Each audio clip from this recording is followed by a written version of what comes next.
Donc oui, l'essentiel de nos données sont aux États-Unis, mais cette situation n'a aucune raison d'être irrémédiable. Elle est due au fait que les Américains ont développé une industrie très puissante de récolte de la donnée et que les Européens ont fait l'impasse sur cette industrie. Les données, c'est important, les données c'est du pouvoir.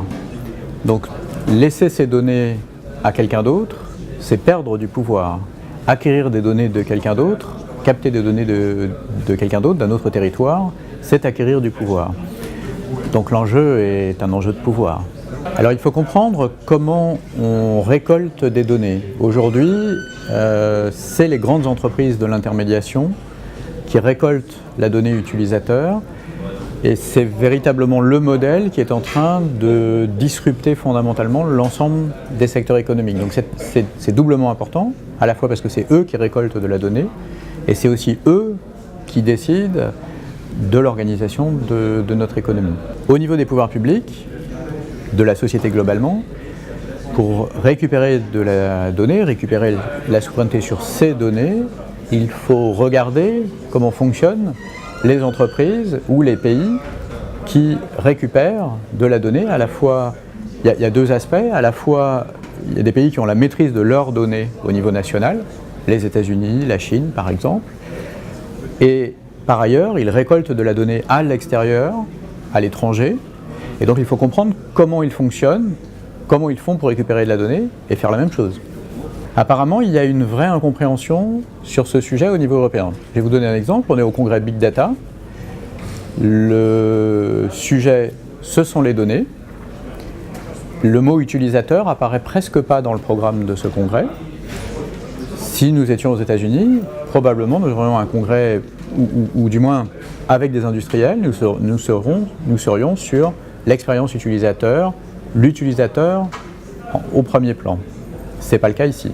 La clé, c'est de remettre l'utilisateur au centre, de le servir avec une expérience utilisateur qui est bien conçue, ce qui n'est pas le cas ici, d'une part, et d'autre part, de comprendre que le modèle économique aujourd'hui, c'est celui de l'intermédiation, c'est-à-dire d'opérateurs qui s'installent entre les utilisateurs et les services, ou les utilisateurs et d'autres utilisateurs, et qui les mettent en relation avec quelque chose qui est assez génial au fond et qui change totalement le monde dans lequel on vit.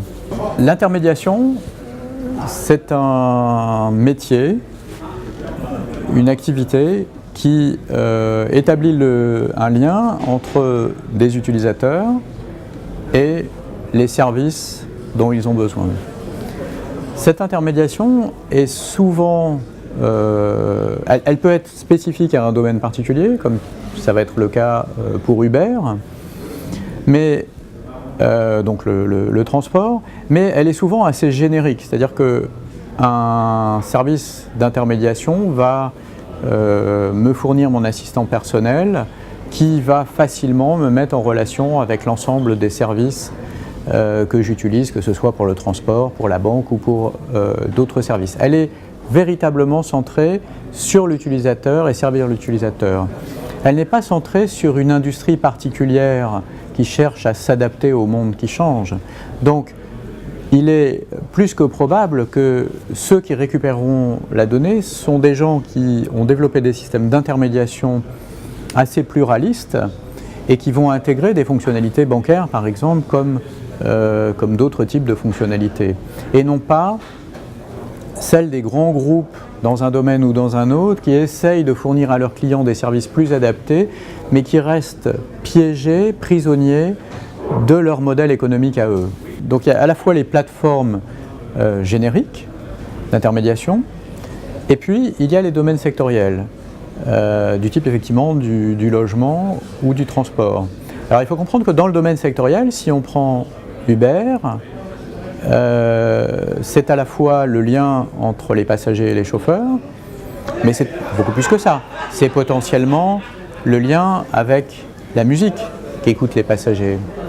C'est aussi une révolution, pas seulement dans la gestion du taxi, mais dans le management de la ville lui-même, puisque Uber va assurer petit à petit de plus en plus de services qui sont aujourd'hui des services qu'assurent les municipalités ou les collectivités territoriales. Et Pour ça, Uber a un lien étroit avec la ville de Boston, mais ces liens vont se répandre et Uber aura non seulement mis à genoux, rendu caduques les sociétés de taxi, mais Uber rendra aussi caduques certains des services de l'administration des collectivités territoriales dans notre pays à une échéance pas très lointaine.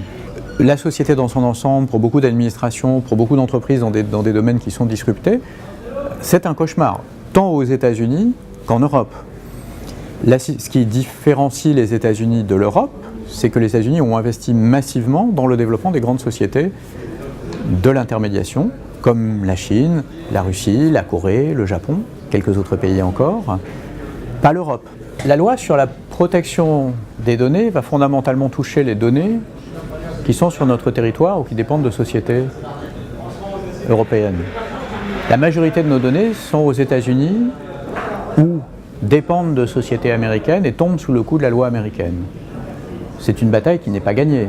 Mais tant que l'essentiel de nos données sont aux États-Unis ou dépendantes de sociétés américaines, la chose la plus importante, c'est quelle est la loi américaine qui s'applique.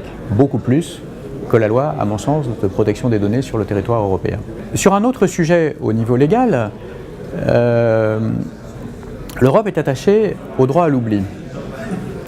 La Cour européenne de justice a contraint Google à implémenter le droit à l'oubli. Mais comme nos structures sont incapables de le mettre en œuvre, à la fois du point de vue de la décision, qui relève d'une certaine manière de la justice, de ceux qui relèvent du droit à l'oubli et de son application, c'est-à-dire qui relève de la police, ces deux fonctions sont remplies par Google. De plus en plus, le droit est dicté par les plateformes. D'ailleurs, Snowden l'a dit dans une interview assez récente sur GitHub, c'est beaucoup plus les systèmes que les régulations qui protégeront les individus et les droits des individus. Mettre ces données dans un cloud qui dépend d'une société américaine les fait automatiquement tomber sous le coup de la loi américaine, peu importe la localisation du data center. Dans le cas du cloud souverain, la France s'est appuyée sur les grands groupes pour ce faire, là où la plupart des pays ont favorisé l'émergence de nouvelles sociétés. Elle s'est peut-être trompée dans ses choix. Donc je ne crois pas beaucoup aux initiatives sectorielles. Ce qu'il nous faut, c'est développer des systèmes d'intermédiation qui vont disrupter la banque comme le reste, mais avoir cette économie sur notre territoire et non pas se battre contre cette économie comme si on avait encore une chance. Le modèle de l'intermédiation est extraordinaire. Il disrupte beaucoup de choses, bien sûr, mais le service n'a plus rien à voir. Si on prend le moteur de recherche, qui est le premier grand système d'intermédiation, il a révolutionné l'accès au savoir. Vous cherchez la séance d'un cinéma, vous allez sur Google, vous avez directement sur les pages de Google la séance du cinéma que vous cherchez, ce qui veut dire que vous n'accédez même plus au cinéma, ce qui veut dire que le cinéma, si lui-même voulait traiter ces données, il ne peut plus, ces données utilisateurs, parce qu'il n'a plus de lien avec l'utilisateur. C'est ça la désintermédiation. La République de Venise a contrôlé le commerce en Méditerranée, et si Venise est une ville où il n'y a que des palais qui est si magique pour nous aujourd'hui, c'est que pendant 5 siècles, elle a accumulé la richesse de l'ensemble du commerce méditerranéen. C'est ce qui est en train de se passer à San Francisco. C'est notre choix de ne pas vouloir ni accumuler, avoir notre part de cette richesse, des technologies et d'innovation qui est associée, et de l'impact sur la société sur laquelle on n'a aucune maîtrise. Parce que tous les freins que l'État a mis par des régulations ou par des lois pour bloquer les plateformes d'intermédiation se sont avérés des échecs, et je pense pour une raison très simple, c'est que cette révolution est en marche, elle apporte un bénéfice qui est absolument extraordinaire, et donc il n'y a aucun doute qu'elles réussiront. Donc pour moi c'est très simple, ne pas avoir de plateforme d'intermédiation sur le sol européen, ne pas essayer de refaire ce que de nombreux pays ont fait. C'est une erreur historique qui sera corrigée un jour, mais c'est une erreur fondamentale.